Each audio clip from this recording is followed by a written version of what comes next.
ideal conditions, the population of a certain species doubles every 9 years. If the population started with 100 individuals, which of the following expressions gives the population of the species years after the population started, assuming the population has been living under ideal conditions?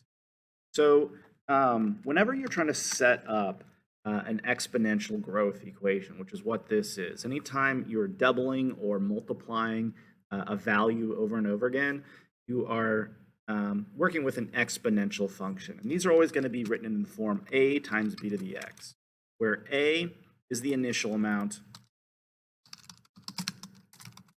That's your y-intercept, essentially. And b is the growth rate. Okay, so in this case, the initial amount was 100. So we're going to start with 100. Okay, so y equals 100 times, and then we're doubling. So we're going to want to multiply this number by 2 over and over again. So that's going to be my growth rate. And there you go. There's our equation. Let's go ahead and look at our choices here. And we see that none of them look like this. Yeah, there's one that's close, or actually two that's close, this one and this one. We need to figure out what's going on here. Like, why is this not the same? There's an extra 9 in here, basically. Let's go back to the actual question where it says it's actually not doubling every year. It's doubling every 9 years. This is kind of the catch here. So in order for it to double every 9 years, we need to divide this x by 9. Okay, so that we basically are going to do 1/9 of the doubling each year. Okay, so if we double over the course of 9 years, divide that up into each individual year. If we do like 1/9 of that doubling per year, so maybe I can try to illustrate this. So if here is our timeline here, right?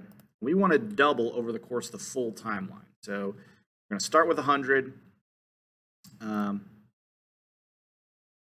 with 100, and we're going to double all the way to 200. Right? And this is going to take 9 years.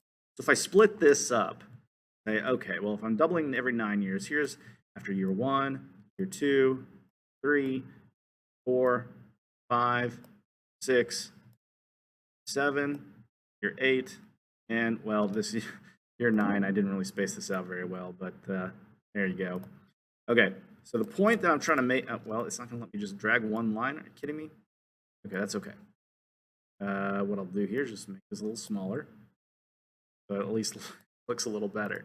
Okay, so the point here is over the course of 9 years. Okay, so this is year 0, year 1, 2, year 3, year 4, year 5. Get some crooked lines here. Year 6, year 7, year 8, and year 9. And over the course of these 9 years, you get one full doubling. Okay, so it doubles. Okay, so in order for us to keep track of each individual year, we need to notice how we broke this up into 9 pieces, one for each year. From 0 to year 1, we don't do a full doubling. We only do 1/9 of the doubling. And then after year 2, there's 2/9 of the doubling, 3/9, and all the way till we get a full doubling. So in order for us to get that exponent right, since it doubles not every year but every 9 years, we're going to say it's x, or in this case t, we're using t here, divided by 9. And that's going to be your answer, which is, let's see, letter T.